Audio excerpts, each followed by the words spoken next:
مشاهدينا المحترمين، سلام الله عليكم، اهلا بكم الى حلقه جديده من البلاد اليوم. طبعا البلاد اليوم التي نستضيف فيها سفير الولايات المتحدة الأمريكية السيد جون ديروشر، طبعا الذي سنناقش معه حول الأخبار، آخر الأخبار حول المساعدات التي تقدمها الولايات المتحدة الأمريكية للجزائر في إطار مواجهة جائحة كورونا. سنتحدث حول هذه المبادرة، ما تتضمنه وأهم ما تحتويه هذه المعونة، خصوصا نتحدث أيضا حول وضعية الوباء في الولايات المتحدة الأمريكية وما هي طرق المواجهة، وما هي أين وصلت وعود الرئيس الأمريكي دونالد ترامب بالوصول إلى لقاح أو علاج لكورونا في القريب. ونتحدث حول جملة من الأمور المرتبطة بالظرف الراهن طبعا حول جائحة كورونا. طبعا نرحب بالسفير، سيادة السفير جون ديروشر. Mr. the Ambassador, thank you for joining us and accepting our invitation. Thank you very much for having me. It's good to be with you. Saha Ramadankum. Saha Ramadan. Thank you, Mr. the Ambassador. So, Mr. the Ambassador, the Embassy of the United States in Algiers has just announced the United States will give $2 million as a financial support to help Algeria fighting COVID-19. Can you tell us more about this initiative, Mr. the Ambassador? Certainly, I'd be happy to. I think this $2 million represents a sign of the very strong relations between our two countries that we have had for 200 years. It's a sign of recognition that we are in this fight together, that this is a global fight and we all must be in it, and we want to do our part to help. This is part of a global effort on our part. The United States is the largest donor of assistance to fight the pandemic, having provided $900 million in assistance all over the world. And we very much want to be a part of that fight here as well. Mr. the Ambassador? Please. Mr. the Ambassador, can you hear me? Yes, I can. Yes. So, Mr. the Ambassador, how will this aid be channeled? How be provided? Well, we are working with organizations already working here in Algeria and the Algerian government. So all of the assistance we provide will be provided in line with the Algerian government's action plan and with efforts that are already underway here to fight the pandemic. This is very much a partnership. So, could this support include setting up testing laboratories and training medical personnel? That's possible.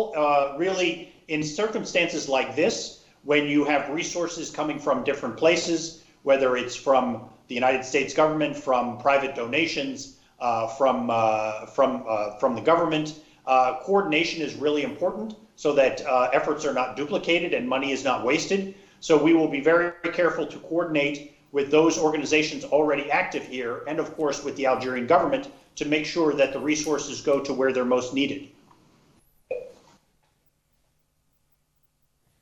Mr. the Ambassador, with more than 90,000 deaths and 1.5 confirmed cases of COVID-19 in the United States, how is the situation there?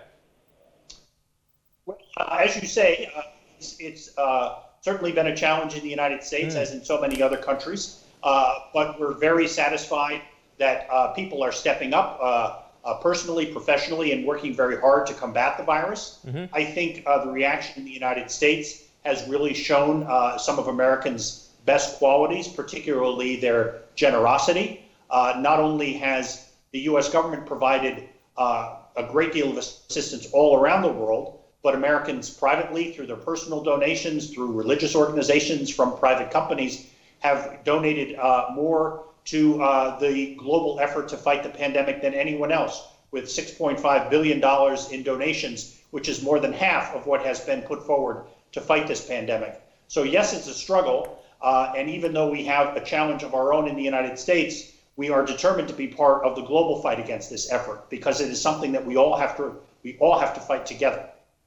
Yes. Mr. the Ambassador, President Donald Trump said that a major announcement about corona vaccine and treatment will be made soon.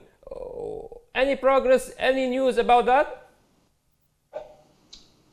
Well, we certainly have seen some good work by America's first-rate pharmaceutical companies and scientific research organizations. We have a company in Boston that just this week reported a very good result from the first phase of its vaccine trial. We have another company in California that has had very good results with the third phase of its treatments. As you know, the American pharmaceutical and medical research sector is the strongest in the world. We have great companies and great scientists. Many of them are active here. We have seen the American pharmaceutical sector here make significant donations to the fight here. Our American technology companies are making donations to the fight here. Cisco has made its communications technology very widely available here in Algeria. We think that's very important. I am very confident that our scientists, our researchers will find vaccines against this virus, will find treatments for this virus. And until they reach that point, it's really up to us, to all of us, to pay very close heed to the guidelines of the government and follow all the guidelines for social distancing and quarantine and so on. In your opinion, Mr. Ambassador, what will the world be like after the coronavirus? I'm sorry, I didn't hear that too well. Could you repeat that?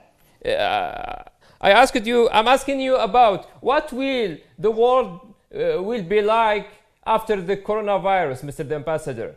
Socially, politically, economically?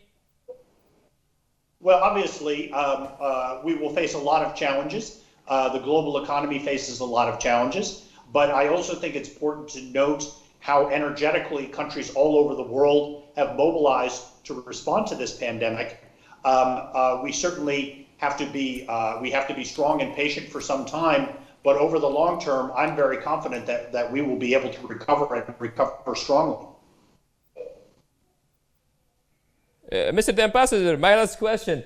Ramadan draw to close, and the Algerians and all Muslims around the world will celebrate Eid al-Fitr after a few days. What do you want to say to them? Well, we certainly wish everyone a wonderful, safe, healthy Eid. It's certainly an unusual circumstance, and we recognize that. We want everyone to take care of themselves and take care of their families. But despite the difficult circumstances, we wish everyone a joyous Eid. Saha Eidkum. Thanks, Mr. Ambassador. My last question. What is the thing that attracts you most concerning the Algerian traditions during this month of Ramadan, since you visited a lot of Algerian towns, Mr. Ambassador? Well, I guess I would have to say, it's really what I miss the most because of the current situation. But wherever I've been throughout Algeria, whether it's been Ramadan or any other time, I've always been struck by the openness, the friendliness, the welcoming nature. My wife and I have always felt very welcome here. I think that this is probably the longest period that I've spent here without being able to leave out. Like Algiers, it's very frustrating not to be able to travel. I really look forward to putting this pandemic behind us so we can get back out and start meeting Algerians all over the country. Inshallah, inshallah. Inshallah. Thanks, Mr. John Derocher, the ambassador of the United States in Algeria. Thanks for joining us and for accepting our invitation. مشاهدينا الكرام، بهذا نصل إلى ختام هذه الحلقة المختصرة في هذا الحوار مع سفير الولايات المتحدة الأمريكية السيد جون ديروشر. ألقاكم بخير، سلام الله عليكم.